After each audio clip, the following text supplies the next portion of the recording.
നമസ്കാരം. ഇൻഫർമേഷൻ മീഡിയയുടെ പുതിയൊരു വീഡിയോസിലേക്ക് എല്ലാ കൂട്ടുകാർക്കും ഒരിക്കൽ കൂടി സ്വാഗതം.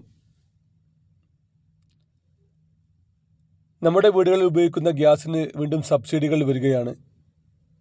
നമുക്കറിയാം, കൊറോണയ്ക്ക് മുമ്പ് തന്നെ നമ്മുടെ ഗ്യാസിനെല്ലാം സബ്സിഡി ലഭിച്ചിരുന്നു.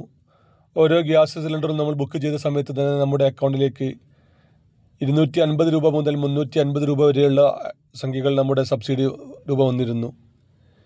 പിന്നീട് അങ്ങോട്ട് സബ്സിഡി ലഭിക്കാതെയായി. ഇനി വീണ്ടും സബ്സിഡി വരികയാണ്. ആർക്കെല്ലാമാണ് ഈ സബ്സിഡി ലഭിക്കുക? സബ്സിഡി ലഭിക്കാൻ അപേക്ഷ നൽകണമോ എന്നതിനെക്കുറിച്ചെല്ലാം വളരെ വിശദമായി നോക്കാം. അതിനു മുന്നോടിയായി ഇൻഫർമേഷൻ മീഡിയയുടെ വീഡിയോസ് നിങ്ങൾ ആദ്യമായിട്ടാണ് കാണുന്നതെങ്കിൽ ചാനൽ സബ്സ്ക്രൈബ് ചെയ്യാൻ മറക്കരുത്. നമ്മുടെ ചാനൽ ഒരു തരത്തിലുള്ള മതപരമായ കാര്യങ്ങളോ രാഷ്ട്രീയപരമായ കാര്യങ്ങളോ വരുന്നതല്ല. ഗവൺമെൻറ്റിൽ നിന്നും ലഭിക്കുന്ന സേവനങ്ങൾ, ആനുകൂല്യങ്ങൾ, അറിയിപ്പുകൾ എന്നിവയെക്കുറിച്ച് മാത്രമായിരിക്കും വീഡിയോസുകൾ വരുന്നത്.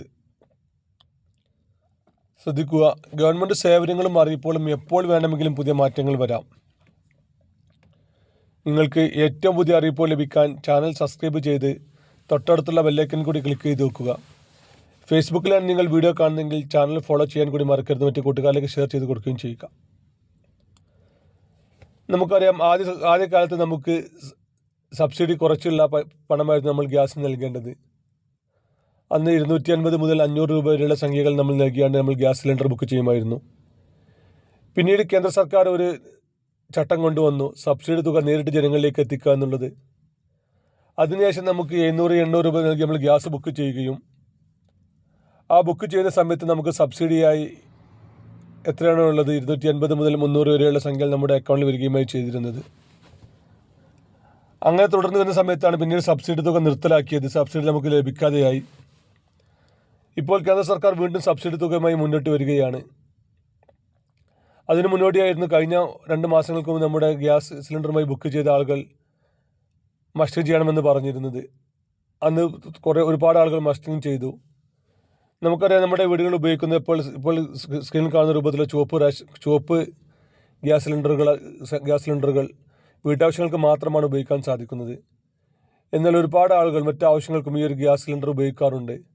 അങ്ങനെയുള്ള ആളുകളെല്ലാം ഈ മസ്റ്ററിങ്ങിന് ശേഷം ഒഴിവാക്കിയ ശേഷമാണ് ഇപ്പോൾ സബ്സിഡിയുമായി സർക്കാർ വരുന്നത്. 350 മുതൽ 250 രൂപ വരെയുള്ള സംഖ്യകളായിരിക്കും നമുക്ക് ലഭിക്കുക. ഓരോ മാസത്തെയും ഗ്യാസിൻ്റെ വിലക്കനുസരിച്ചുള്ള രൂപയായിരിക്കും സബ്സിഡി നൽകുക. ഇപ്പോഴും അന്ന് മസ്റ്ററിങ് ചെയ്യാത്ത ഒരുപാട് ആളുകളുണ്ട്. അങ്ങനെയുള്ള ആളുകൾക്ക് ഇനി സബ്സിഡി ലഭിക്കുകയില്ല. അതുകൊണ്ട് തന്നെ നിർബന്ധമായിട്ടും ഗ്യാസ് കണക്ഷൻ ഉപയോഗിക്കുന്ന ആളുകൾ മസ്റ്ററിങ് പൂർത്തിയാക്കുക. അതുപോലെ തന്നെ നിങ്ങൾ കൊടുത്തിരിക്കുന്ന മൊബൈൽ നമ്പർ തന്നെയാണ് നമ്മളൊന്ന് ഉറപ്പുവരുത്തുക. ആധാറുമായി ലിങ്ക് ചെയ്ത ആളുകളായിരിക്കണം. ബാങ്ക് അക്കൗണ്ടും ആധാർ കാർഡുമായി ലിങ്ക് ചെയ്ത് പാൻ കാർഡ് എല്ലാം സബ്മിറ്റ് ചെയ്ത് EKYC പൂർത്തിയാക്കിയ ആളുകൾക്കാണ് ഈ സബ്സിഡി തുക ലഭിക്കുക.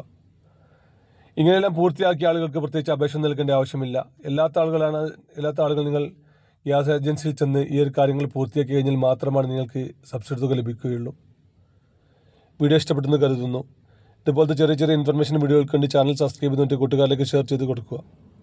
ഇനി നമുക്കൊരു പുതിയ വീഡിയോസുമായി കാണാം. അതുവരേക്കും എല്ലാ കൂട്ടുകാർക്കും നന്ദി, നമസ്കാരം.